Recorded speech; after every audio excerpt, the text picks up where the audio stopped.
একজন ইমানদার জিনাকারিনী মহিলার একটি হাদিস আমি আপনাদেরকে জানাতে চাই। এ মুসলমান জিনা করেছিলেন, কিন্তু সে পরিপূর্ণ ইমানদার ছিল। আল্লাহ রাসূলের কাছে একদিন গিয়ে ডাক দিয়ে বললেন, ইয়া রাসূলুল্লাহ, ইয়া হাবিবাল্লাহ, আমার পেটে সন্তান এসেছে। আল্লাহ রাসূল বললেন, তো ভালো খবর। তিনি ডাক দিয়া বলেন, ইয়া রাসূলুল্লাহ, ইয়া হাবিবাল্লাহ, এটা কোনো বৈধ সন্তান নয়, আমি শয়তানের ধোঁকায় পড়ে বোকা হয়ে জিনা করে ফেলেছি। ও হুজুর, আপনি আমাকে পবিত্র করেন, আপনি আমার বিচারটা করে দেন। আল্লাহ রাসূল ডাক দিয়ে বলেন, তোমার জিনার কথা মানুষ জানে কিনা? তিনি বললেন, না, কেউ জানে না। তিনি বললেন, তুমি বাসায় চলে যাও, গোপনে আল্লাহ পাকের কাছে তওবা করে নাও, আল্লাহ পাক অবশ্যই তোমার তওবাটাকে কবুল করে নেবে। তিনি চলে গেলেন আবু বকরের কাছে, আবু বকর, আমি জিনা করেছি, আমি অন্যায় করে ফেলেছি, তোমার কাছে বিচার চাই, তুমি আমার এমন একটি বিচার করে দাও যে বিচার দেখে আমার আল্লাহ পাক আমাকে দুনিয়ার জমিন থেকেই ক্ষমা করে দেবে। তিনি বলছেন, তোমার জিনার কথা কেউ জানে কিনা? তিনি বলছেন, না, কেউ জানে না। বলছেন, তুমি গোপনে তওবা করে নাও, আল্লাহ তোমার তওবা কবুল করে নেবে। মহিলা সেখান থেকেও চলে আসলেন, মনে শান্তি পায় না, তার বারবার একটা চিন্তা চেতনা, দুনিয়ার শাস্তি সহ্য করতে পারবো, দুনিয়ার পাথরের আঘাত আমি সহ্য করতে পারবো, কিন্তু জাহান্নামের আযাব আমি সহ্য করতে পারবো না। চলে গেলেন ওমর রাদিয়াল্লাহু তাআলা আনহুর কাছে। ওমর রাদিয়াল্লাহু তাআলা আনহুকে ডাক দেয়া বলেন, ওমর, আমি জিনা করেছি, আমি একজন ব্যভিচারিণী মহিলা, আমার বিচার করে দাও, আমি যেন দুনিয়ার জমিন থেকে পুত পবিত্র হয়ে দুনিয়ার থেকে বিদায় নিতে পারি। ওমর ডাক দেয়া বললেন, তোমার জিনার কথা কেউ জানে কিনা? তিনি বলছেন, হ্যাঁ, আল্লাহ রাসূল জানে, আবু বকর জানে। ওমর ডাক দেয়া বললেন, তুমি তো তিনজনকে জানিয়ে দিয়েছো, অতএব এখন তোমার বিচার হওয়ার দরকার, অবশ্যই দুনিয়াতে তোমার বিচার হবে। যাও আল্লাহ রাসূলের কাছে এবং বিষয়টা খুলে বলো। এ মুসলমান, আল্লাহ রাসূল শুনলেন এবং মনে কষ্ট পেলেন। আল্লাহ রাসূল মনটা মলিন করলেন, ডাক দিয়া বলেন, যাও তোমার পিতা মাতাকে খবর দাও, পিতা মাতাকে তুমি ডেকে নিয়ে আসো, আমি তোমার বিচারটা করতে চাই। পিতা মাতা আসলেন, আত্মীয় স্বজন আসলেন। আল্লাহ রাসূল বলেন, হাদিস শরীফের মধ্যে এভাবেই বর্ণনা করা হয়েছে, আল্লাহ রাসূল তার অভিভাবককে ডাক দিয়া বললেন, কি ব্যাপার, আপনার মেয়ে কি মাজনুন, আপনার মেয়ে কি পাগল নাকি? তিনি বলছেন, না, মেয়ে তো সুস্থ, পাগল নয়। তাহলে এত কেন পাগলামি করছে? আমি বলেছিলাম আল্লাহর কাছে তওবা করলে আল্লাহ ক্ষমা করে দিবে, কিন্তু মানুষগুলোকে জানাজানি করে এখন এমন পর্যায়ে হয়েছে যে তাকে বিচার করতে হবে। মুসলমান বন্ধু আমার, আল্লাহর রাসূল কখনো উম্মতদেরকে বিচার করতে চাইতেন না, আল্লাহর রাসূল কখনো তার উম্মতের পাপগুলোকে সরাতে চাইতেন না, মানুষগুলোকে জানাতে চাইতেন না।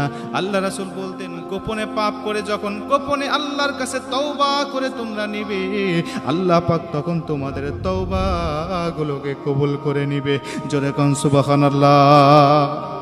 যখন কোনো মানুষ গোপনে পাপ করবে, এই গোপনে পাপ করার পরে সে যদি গোপনে তওবা করে নেয়, আল্লাহ রাসূল বলেছেন ওই তওবা আল্লাহ পাক অবশ্যই কবুল করে নেবে।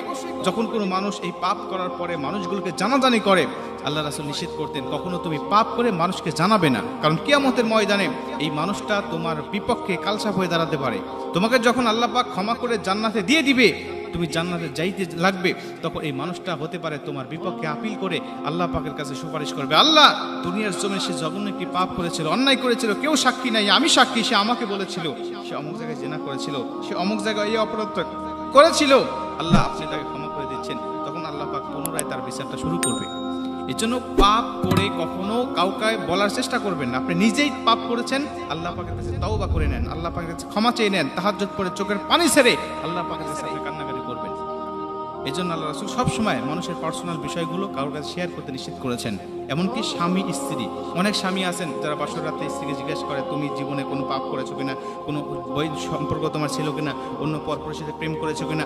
তখন স্বামী বলে, স্ত্রীর কথা শুনে স্ত্রী বলে দেয় যে, হ্যাঁ, আমি তো অভয় দিচ্ছেও তুমি, যেহেতু আমি বলে দিচ্ছি আমার অমুক সম্পর্ক ছিল। তখন স্বামী তাকে কিচ্ছু বলে না, কিন্তু এই সময়টা কিন্তু সবসময় একরকম থাকে না। যখন একটু কিছুদিন পরে, 1 বছর পরে যখন ঝগড়াঝাটি হয়, তখন এই কথাটাকে ব্ল্যাকমেল করে সংসারের মধ্যে অশান্তি শুরু হয়, সংসার এক পর্যায়ে ডিভোর্স পর্যায়ে চলে যায়।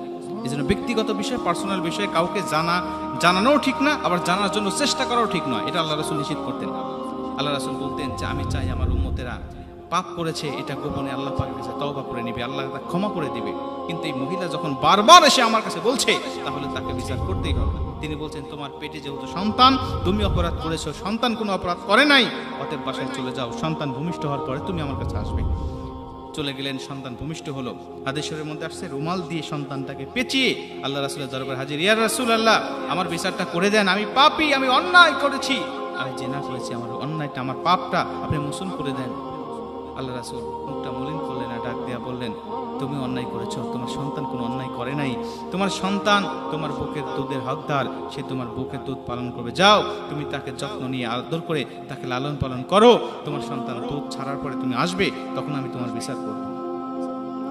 মুসলমান ভাইরা রে আমার, মহিলা যখন এই কথা শুনে বাসায় চলে গেলেন, হাদিস শরীফের মধ্যে আসে 6 মাস পরে ওই মহিলা আবার চলে আসলেন। ইয়া রাসূলুল্লাহ, আমার সন্তান এখন উঠে বসতে পারে, এখন সে নিজে নিজেই অনেক দূর হামাগুড়ি দিয়ে যাইতে পারে, আমার মনে হয় এখন আমার প্রয়োজনটা অনেকটা কমে গিয়েছে।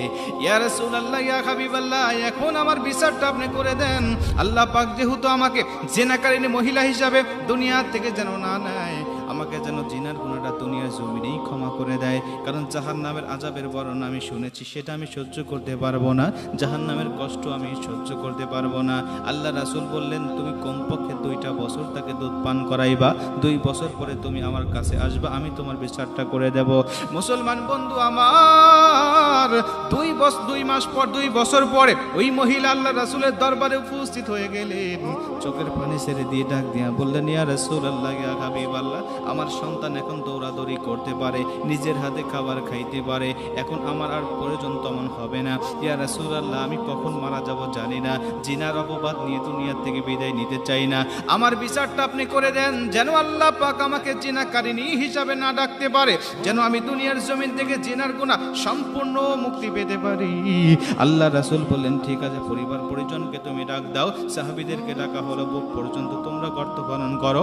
ফাঁকা মাঠে যখন বুক পর্যন্ত গর্ত খনন করা হলো, আল্লাহ রাসূল বললেন, তুমি চলে যাও ওই গর্তের মধ্যে, আর সাহাবীদেরকে বললেন, তোমরা পাথর নিয়ে রেডি হও, এই মহিলা মারা যাবে না যতক্ষণ পাথর নিক্ষেপ করতে থাকবে তোমরা, যতক্ষণ সে মারা না যাবে ততক্ষণ তোমরা পাথর নিক্ষেপ করতে থাকবে তাকে। এটা হলো জিনাকারিনী শাস্তি।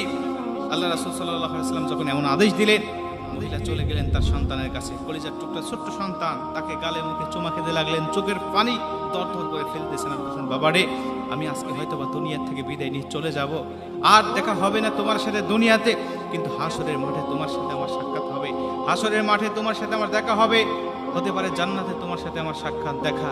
তুমি কিন্তু সেই দিন আমাকে জিনাকারিনী বলে আখ্যায়িত করতে পারবে না, তুমি কিন্তু সেই দিন আমাকে জিনাকারিনী মা বলে আখ্যায়িত করতে পারবে না, কারণ আমি জিনার শাস্তিটা আমি দুনিয়ার জমিন থেকে আমি মিটিয়ে নিচ্ছি। সন্তানের সামনে মায়ের চোখ কান্না দেখে সন্তানও কাঁদতেছেন, কারণ 2 বছর বয়সে অনেক কিছু জানতে পারে, বুঝতে পারে। মা সন্তানের চোখে মুখে কপালে যখন চুমা দিয়ে আদর করে ভালোবেসে যখন গর্তের মধ্যে নেমে পড়লেন, সমস্ত মানুষেরা তাকে পাথর নিক্ষেপ করতেছে, এমন ভাবে পাথর যেখানে লাগতেছে সেখানে ক্ষত হয়ে যাচ্ছে, রক্ত ফিনকি দিয়ে অনেক দূর পর্যন্ত চলে যাচ্ছে। হাদিস শরীফের মধ্যে আসছে যে কিছুটা রক্ত ছিটে এসে এক সাহাবীর গায়ে লাগলেন, সাহাবী একটু ঘেন্না করলেন, জামাটা ঝাড়া দিলেন, আর আল্লাহ রাসূলকে বললেন, ইয়া রাসূলুল্লাহ, এই নাপাক রক্ত, জিনাকারিনী মহিলার রক্ত আমার শরীরে লেগেছে। আল্লাহ রাসূল চোখের পানি ছেড়ে দিলেন আর বললেন, কি বলছো তুমি, কি বলছো এই মহিলা সম্বন্ধে? তুমি জানো তার তওবার খবর কি তোমার কাছে? সে কি তওবাটা করেছে আল্লাহর কাছে? ছোট্ট বাচ্চা দেখতেছে মাকে পাথর মারতেছে, ছোট্ট বাচ্চা ফুপিয়ে কাঁদতেছে, কিন্তু উপায় তো নেই, তাকে শাস্তি দিতেই হবে। ছোট্ট বাচ্চার সামনে যখন মারতেছিলেন, পাথরটা নিক্ষেপ করতেছিলেন, কিছুক্ষণ পরে আল্লাহ রাসূল জোরে আওয়াজটা, তার কণ্ঠের আওয়াজটা উঁচা করে দিয়ে ডাক দিয়ে বলেন, সাহাবীরা তোমরা থামো, আমার এই বান্দী, আমার আল্লাহ পাকের এই বান্দী, আমার এই উম্মতি, তিনি দুনিয়া থেকে বিদায় নিয়ে চলে গেছে, সে মারা গিয়েছে, তাকে আর তোমরা পাথর মেরো না। মুসলমান ভাইরা রে আমার, সে যখন মৃত্যুবরণ করেছে, তাকে গর্ত থেকে উঠানো হলো, তাকে ধোয়ানো হলো, তাকে দাফন কাফন সম্পন্ন করার জন্য আল্লাহ রাসূল সাল্লাল্লাহু আলাইহি ওয়াসাল্লাম নিজেই সমস্ত পদক্ষেপ নিলেন, জানাজা করালেন, তাকে কবরে রাখলেন। আল্লাহ রাসূল নিজে দুহাত উঁচু করে আল্লাহ পাকের কাছে দোয়া করতে লাগলেন, চোখের পানি ছেড়ে যখন আল্লাহ পাকের কাছে দোয়া করতেছেন, ওমর রাদিয়াল্লাহু তাআলা ডাক দিয়ে বলেন, ইয়া রাসূলুল্লাহ, একজন জিনাকারিনী মহিলার জন্য আপনি এতটা দোয়া করতেছেন, একটা জিনাকারিনী মহিলার পক্ষ নিয়ে আপনি আল্লাহ পাকের কাছে এমন ভাবে বলতেছেন। আল্লাহ রাসূল চোখের পানি আরো ছেড়ে দিলেন, তিনি যেন ফুফিয়ে কাঁদতেছেন আর বলছেন, ওমর তুমি কি বলছো?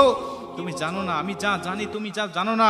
এই মহিলাকে আল্লাহ এতটা পছন্দ করেছেন, এই মহিলার তওবাটাকে আল্লাহ এতটা কবুল করে নিয়েছেন, এই মহিলা এতটা আবেগ নিয়ে আল্লাহ পাকের কাছে তওবা করেছে। ওর তওবাগুলোকে যদি গোটা পৃথিবীর মানুষের মাঝে বন্টন করে দেওয়া হতো, আল্লাহ পাক গোটা পৃথিবীর মানুষগুলোকে ক্ষমা করে দিতেন। এত তওবা সে করেছে, আল্লাহ পাক তাকে এতটা পছন্দ করেছে। এজন্য আমি আল্লাহ রাসূল তার প্রতি এতটা সন্তুষ্ট হয়ে আল্লাহ পাকের কাছে দোয়া করছি। প্রিয় ভাইরা আমার, এই হাদিস থেকে আমরা অনেক শিক্ষা নিতে পারি। আমরা যারা অন্যায় করেছি, বিভিন্ন পাপ, জেনা শুধু নয়, বিভিন্ন অন্যায়, অশ্লীল বিভিন্ন কথালাপাত গুনাহগুলোকে সওয়াব দ্বারা বদল করে আপনাকে